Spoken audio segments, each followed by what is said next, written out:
Alas 5 na, 1 Western Visayas na. Alas 5 na, 1 Western Visayas na.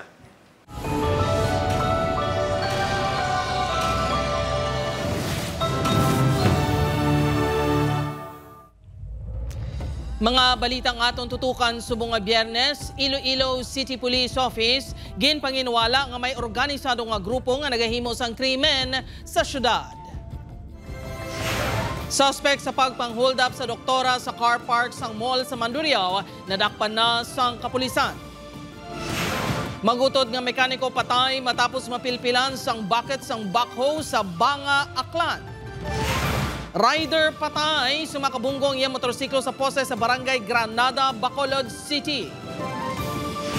5 ka construction firms sa mga diskaya may 800 million pesos nga flood control projects sa Iloilo City suno sa LGU. Kag seguridad sa hiwaton nga bar examination sugod sa Domingo, September 7 na plastar na sang Iloilo City Police.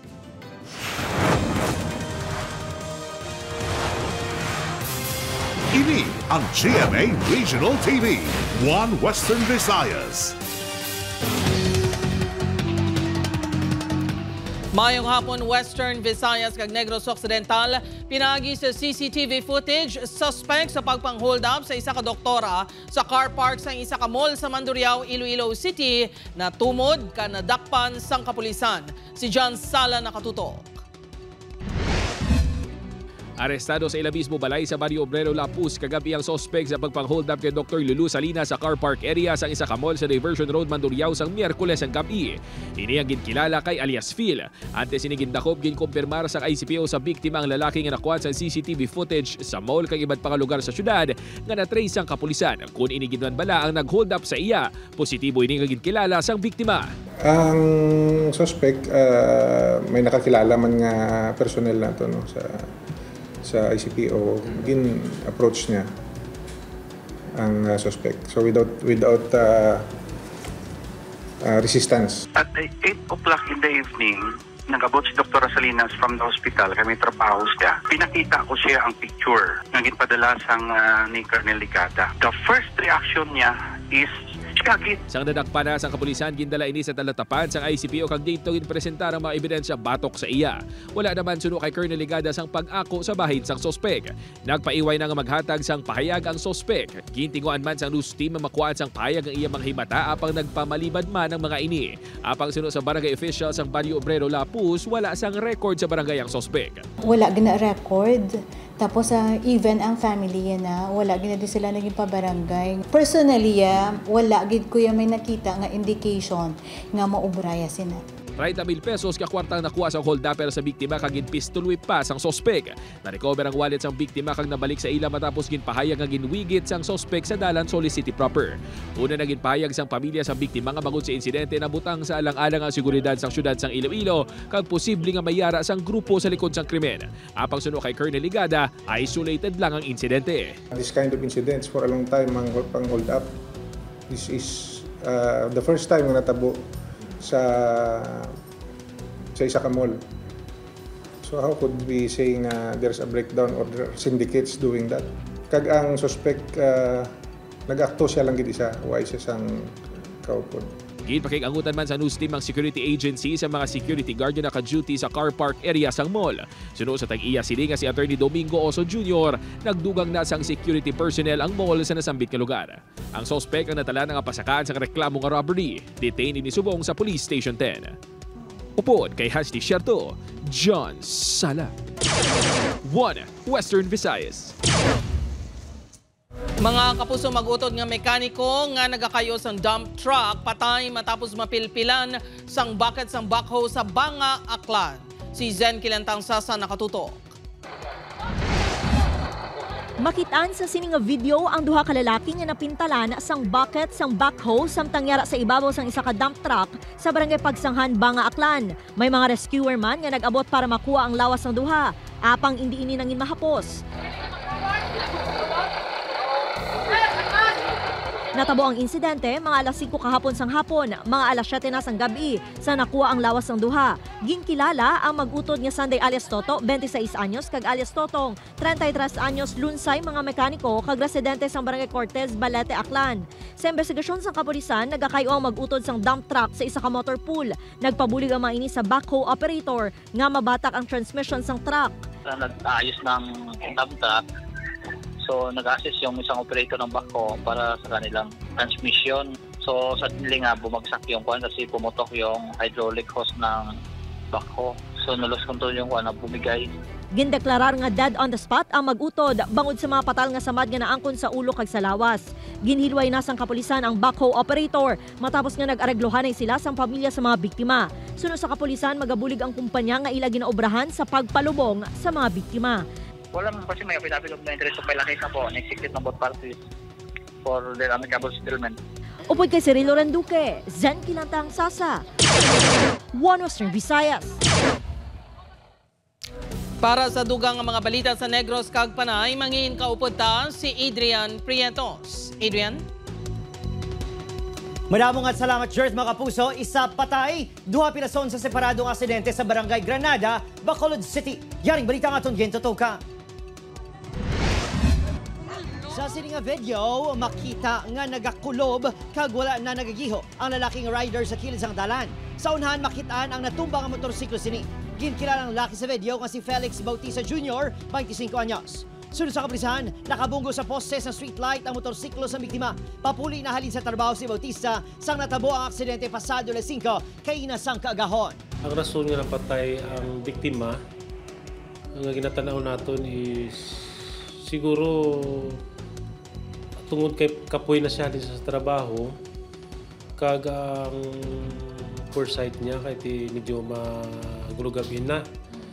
Pero sa ginhambal naton nga nakainom, hindi ta nabi ma-establish kay may man kita sang gadget like breath analyzer. Bangod sa impact sang pagkabunggo, nakaagom ini sa patal nga pila sa ulo, nga gitunaan sang iyak kamatayon. Samtang, kritikal sa ospital ang 14 anyos sa si Alyazian, samtang pilason ang angkasini matapos nag-awas sa karsada ang ilang ginasakyan ng motorsiklo. Natabo ang aksidente pasado alas 2 kahapon sa hapon sa Barangay Granada, Bacolod City. Way man na sa motor, kay may scooter di siya way man na pagwa. Sunod sa pila ka mga saksi, pareho nga nagtabog ang nagamaneho nga si Alyazian kag upod sini sa nag-overshoot ang motorsiklo sa Corbada. Nakita ko ang isa naghahapa sa puno sang poste. Ang isa naglabog diri sa karsada, daw naglapaw sa impact naglagapok sila. Wala sang helmet ang duha ka biktima nga lunsay grade 10 students. Kag pauli na halin sa eskwelahan sang matabo ang aksidente. Aminadong punong barangay nga magdamo sang mga minor de edad nga motorsiklo sa lugar. Kalabanan, wala pa sang helmet. Nagadrive nga wala sa mga papilis. Sa pangisog, pakaldugin na basol pa kami kay amo na kuno gina service nila, magpa-eskwelahan sila. Which is, wala na yung question. Ang question is that, kumplituhan nyo lang ang papilis nyo. Opo, Kiril Casillo, Adrian Prietos, One Western Visayas.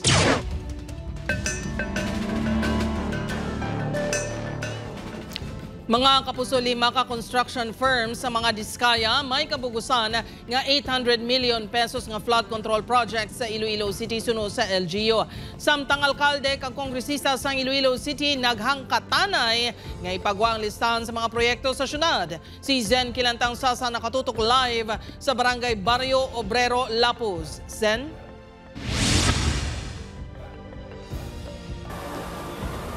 Jert, posible nga maapektuhan ang mga proyekto sa mga Diskaya diri sa Iloilo City bangod magahinyo ang Iloilo City Government sa DPWH nga pauntaton ang mga proyekto. 5 sa 9 ka construction companies nga ginapanag-iyahan sa mga Diskaya ang may proyekto sa Iloilo City. Ini among St. Gerard, St. Timothy, St. Matthew, YPR, kag Alpha and Omega. Ang mga ini ang nagaubra sang 7 ka flood mitigation projects nga may kabugusan nga balor nga masobra 800 million pesos. Magluwas diri, may road safety project pagid nga nagabalor sang 39 million pesos. Sa 8 ka proyekto, 2 diri ang not specified o kung hindi malocate. Samtang ang iban nagapadayon pa kag isa ang suspendido. ginrevoke na sang Philippine Contractors Accreditation Board ang lisensya sa mga kumpanya nga ginapanag-iyahan sa mga diskaya. Sa karon, ginapreparar na sang Iloilo City Government ang sulat nga ipadala kay DPWH Secretary Vince Dizon nga pauntaton man ang mga proyekto sang diskaya sa syudad. Kahit ano pa ang purpose, kay why naman sila sang permit, no? So we will wait from the directive of our secretary sa DPWH. Samtang bangod sa mga flood mitigation projects, nangin mainit naman ang paghangkatanay ni Iloilo City Mayor Raisa Triañas kag Iloilo City Lone District Representative Julian Baronda. Una, ginpanawagan sa alkalde ang kongresista kag DPWH6 nga i-release ang kumpleto nga listahan sang proyekto sini nga ginpatuman halin sang tuig 2019 tubtob subong. Bangod sini, ginhangkat ni Baronda si Triañas nga i-release man ang tanan nga record sang proyekto sang iya amay nga si former Mayor Jerry Triañas. Lakip na ang mayor's permit sa tion sang termino sini nga nangin alkalde kag kongresista sang syudad. Sabat naman sang alkalde nga ginadivert lang sang kongresista ang issue kag dapat imbestigahan ang iya mga proyekto. Nagpagwa naman sang statement ang anay alkalde nga nagapangayo sang pasaylo sa mga Ilonggo nga gin-endorso sini si Baronda bilang kongresista sang 2019. Ginsabat man ini ni Baronda sang kaangay nga pahayag. Sa tunga sang paghabuyanay sang tinaga, pangabay sang pumuluyo nga untatan anay ang personal nga interes sa baylo tutukan nga masolusyonan ang mga problema sang syudad. Nangako ngita alam nila solusyon tagpaagi ang isa ka problema nga ini kag kung pwede lang mag-upon lang sila para hindi na magdako ang ato nga problema sa Iloilo. Istoryal na sa mataway, kayo ang katao gid. Walang alam lang ila pero dadi lang.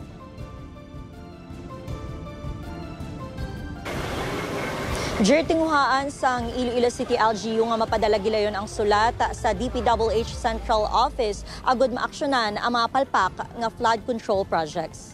Jert? Madam Oged, ng salamat sa detalye. Kapuso Zen Kilantang Sasa.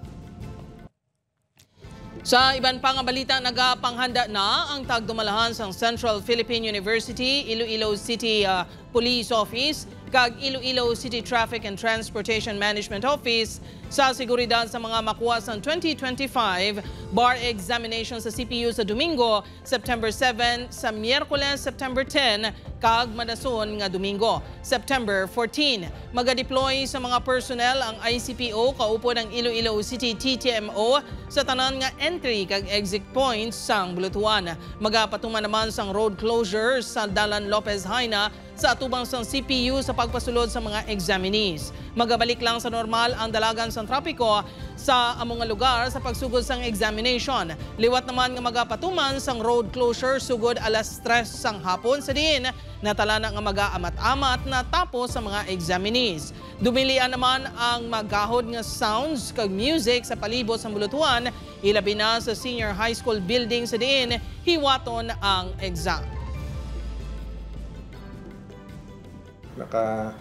Ako na kami sa among security plan, naka-prepare, and we have already prepared the number of personnel that will be part of the overall security complement of during the bar exams.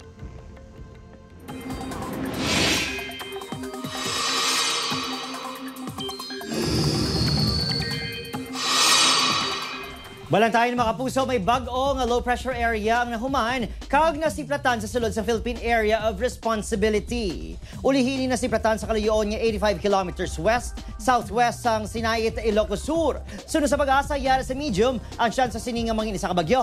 Kung susulod sang par mangin bagyo, pagkatawgon ini nga Bagyo Lani. Kadungan sini ang padayon nga pagluntad sang habagat. Base sa datos sa Metro Weather, may pag-ulan sa dako nga bahin sa Panay Island pati man sa Negros Island region. Mabuhina naman ang ulan sa gabi. Posibleng ulan sa nabilin nga bahin sang pungsod.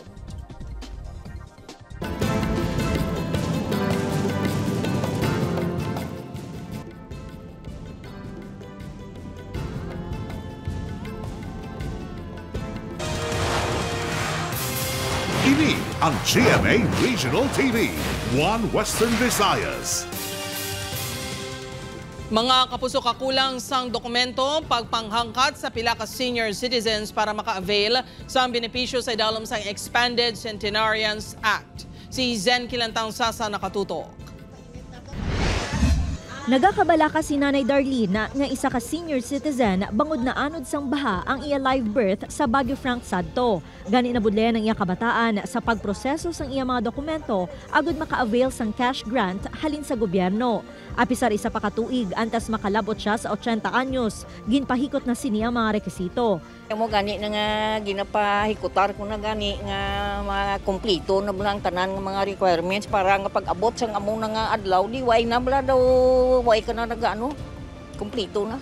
Base sa expanded centenarian law, ang mga senior citizen nga octogenarians nga nagaedad 80 kag 85, nonagenarians 90 kag 95 years old ang makabaton sang 10,000 pesos, epektibo January 1, 2025. 100,000 pesos naman ang makuha sang centenarians nga nagapuyo sa pungsod o kun sa abroad.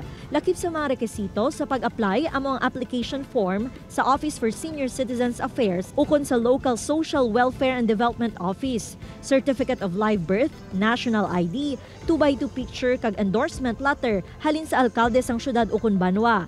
Tananina tingob no nga isubmit sa ila nga OSCA ukon sa ila MSWDO kay gaan naman sang endorsement sang mayor nga ang mga masunod amo ni sila ang qualified naton nga mga senior citizens nga magabaton sang ila nga cash gift. Dayon gina-forward sa aton. Tanan nga benepisyaryo ang gina-verify kag ginapadala sa National Commission of Senior Citizens agud maaprobahan. Si Tatay Ricardo nga 80 anyos nakasumite na sa mga dokumento agud makakuha sang benepisyo. Suno sa iya dako na ini nga bulig para sa iya pagkaon kag maintenance. Bakal taman bulong iban pamaskwa taman sa kabataan ta Naglabot na sa masobra 144 million pesos o kon 13,372 ka senior citizens ang naka-avail sang cash gift sang national government sa bugos nga Western Visayas. Upod kay Cirilo Renduque, Zen Kinatang Sasa, One Western Visayas.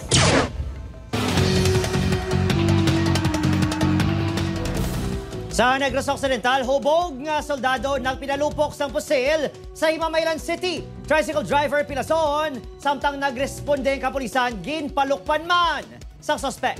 Nakatutok kay Eileen Pedreso.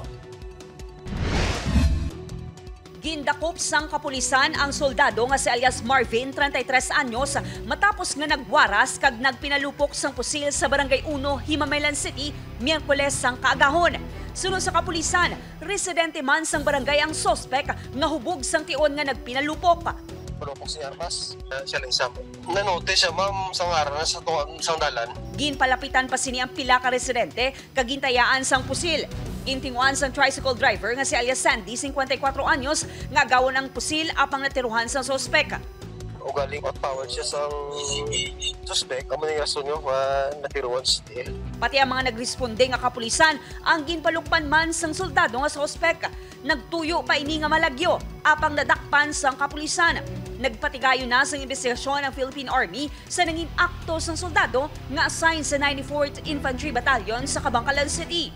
They are now doing an investigation in violations of the Articles of War. We have sent the battalion to investigate this conduct ng aming sundalo. It may lead to like a recommendation for discharge. Ginpasakanan sa kapulisan sang kaso nga direct assault kag alarmant scandal ang sospek. Wala pa makadesisyon ang natiruhan nga tricycle driver kung magapasaka man sang reklamo. Eileen Pedreso, One Western Visayas. Mga kapusog, gwardiya sang Rizal Elementary School sa Iloilo City ginatudlo naglampos patay sa layaw nga ido sa sulod mismo sang Bulutuan. Si Kim Salinas nakatutok. Magapangatubang sang reklamo nga paglapas sa Animal Welfare Act ang gwardiya sang Rizal Elementary School sa Iloilo City proper. Ang gwardiya ang ginatudlo nga naglampos patay sa layaw nga ido sa sulod mismo sa Bulutuan sa Agosto 20. Sunod sa kapulisan, Agosto 30 sa nakabaton sila sang report sang isa ka animal welfare group. Base sa report, may nakakita sa gwardiya nga naglampos sang tubo sa ido, tubtob nga ini ang napatay. Ang gwardiya man kuno mismo ang naglubong sa ido sa likod sa Bulutuan. Allegedly nga saruso sa ido. Kamuto sir nga hindi ay intensyon nga nampaka ng ido. Allegedly sir tubo. Kita sa aton nga part sa PNP sir, mag-file kita isang kaso sir. based sa mga available nga witness. Suno sa OIC sang Rizal Elementary School nga wala naging pangalanan ng gwardya, ginsugo lang sang tagdumalahan nga tabugo ng ido para sa safety man sa mga estudyante. Nakibot na lang sila sang nahibaloan ang ginhimo sang ilang gwardya. We condemn that act sa pagpatay sang ido. So wala na ginatolerate? Wala gido. Ang ato man lang yung safety sa mga bata regarding sang rabies. Ginrelieve na ang gwardya sa Lunes, Setyembre 1. Nagpatigayon naman sang orientation ang balutuan sa ilang mga gwardya tuhoy sa insakto nga paghandle sang kasubong nga sitwasyon. Pahanumdom sang kapulisan, hindi pagpasulabihon ang kaugot sa nagabaris nga ido, kundi i-report ini sa otoridad. Pwede sila sir magtawag sa aton dire sa may police station, kag aton ni sir iga-coordinate sa City Veterinary Office para sa gakaigo nilang intervention para mapadala nila sa personnel nga trained nga mga personnel. Upod Kiromel Porquia, Kim Salinas. 1 Western Visayas.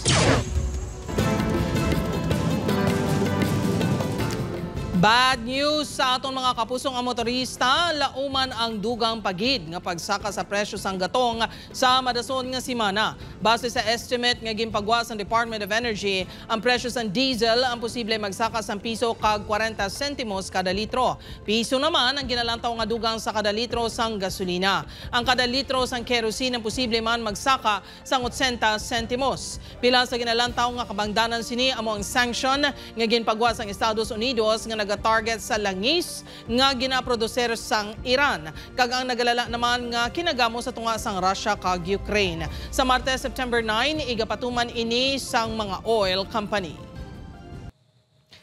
20 pesos rice program sa Iloilo Province sa Oktubre naman ipatuman. Sunod sa Local Economic Development and Investment Promotion, ginisol ang implementasyon sa pagbaligya sa 20 pesos per kilo nga bugas sa mga benepisyaryo nga nalakip sa undernourished children bangon nagapadayon pa ang validation kag procurement process. Ginatingwaan sa probinsya nga mapatuman ini gilayon agod makabenepisyo ang mga Ilonggo. Pa-cross-match natin sa DSWD kung qualified sila bala sa AIX nga program nila. So may amo kita sina ang mga partnership. Mga puso gina-transport kag inugtanom nga tubo, kinahanglan pa ang kuhaan sang permit halin sa Sugar Regulatory Administration agod masiguro nga hindi apektado sang peste. Nakatutok kay Lynn Pedreso. Nagpagwa sang guidelines sa Sugar Regulatory Administration o SRA. May kangtanan sa pag-issue sa mga permit sa pagpasulod kag pagpagwa sa mga sugarcane plants kag materials sa sulod sang pungsod. Base sa Memorandum Circular No. 9 sang SRA, ang pagbiyahe sa mga patdan gikan sa mga lugar nga may kaso sang red stripe soft-scale insects o kun RSSI ang kinahanglan nga kuwaan na sang permit. Suno sa Negros Occidental Office of the Provincial Agriculturist, lakip sa nasambit nga memorandum amo ang pagpasiguro nga wala natapikan sang peste ang igabiyahe nga mga patdan. All planting materials dapat may mga validated na free from RSSI infested. From Luzon or from Mindanao, planting material to Negros. So vice versa. Base sa records ng OPA, kapin 4,000 ka hektarya sa mga tanong nga tubo sa probinsya ang nahalitan sang peste sini nga tuig. Gani suportado sa pila ka sugarcane planters ang tikang sa SRA. Kung hindi matap na ang paglaptas ng peste, may posibilidad sunod sa United Sugar Producers Federation o kung UNIFED nga magnubo sang 50% ang produksyon sa kalamay sa probinsya.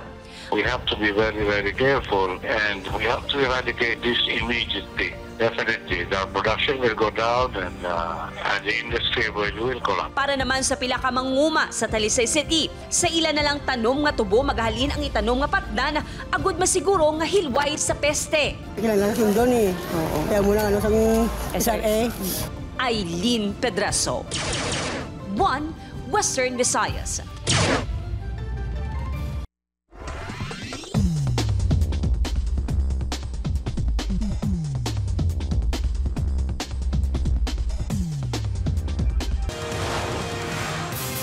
Ini ang GMA Regional TV, 1 Western Visayas.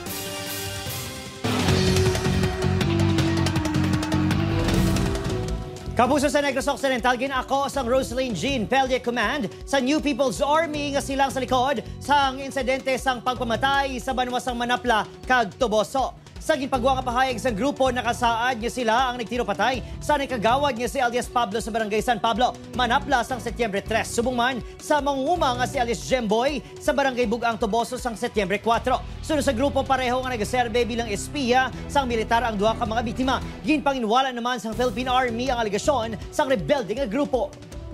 So they need to show that they are still a force to reckon with, and then buhay na buhay dapat. So kailangan nila magpakitang gilas na tumalakon pa kami. Based on our assessment, nasa downtrend na talaga ang kanilang operating strength.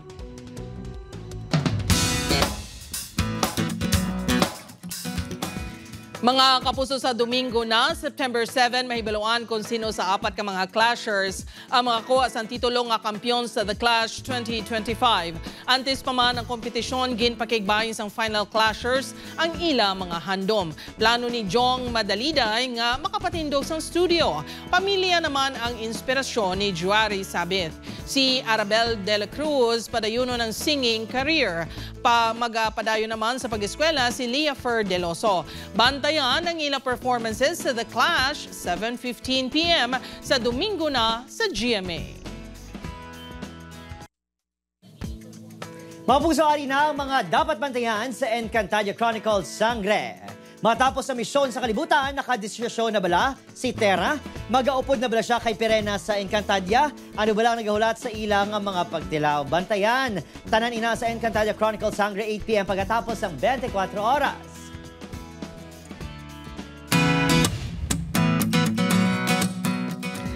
Mga kapuso, kadamo sang rason para pasalamatan ta kag kilalahon ng bulig sang aton mga manunudlo subong nga Teachers Month. Sa Iloilo City may isa ka high school teacher nga ginabiliban sa iya kapisan sa pagtudlo kag syempre sa pag-sideline para makabulig sa iban. Sa iya bakante nga oras nagabaligya si Sir Thomas Gerald Iya sa Mandurriao National High School sa mga merienda kasubong sang ukoy, ibos, lumpia, ubi bar kag madamo pa. Ang iya kunusuki amo ang parehong maniya nga teachers. Magluwas sa bulig sa pamilya, ginashare ni Sir Thom sa mga pigado nga estudyante ang iya kinitaan pinaagi sa paghatag sang balon o komplete agod makaeskwela. Ayos gid ang imo pamaagi sa pagbulig kag pag-inspire sa iban, Sir Thom. Gani kapuso kon kamo may mga istorya nga pinasahi, makahatag good vibes o kon makalilingaw, makuhaan sang inspirasyon kag pagtulunan, ipakigbahin ng mga istorya nga ayos gid. Sa aton mga kapuso diri sa Western Visayas kag Negros Occidental, subong man sa aton mga kapuso abroad, madamo gid nga salamat sa pagtutok. Mag-isa kita kakibalo ng mga balita tungod local news matters. Ako si Gertrude Charlotte Tan, ini ang One Western Visayas, bugos nga puwersa para sa mas dako nga misyon kag mas masangkad nga pagserbisyo sa pungsod.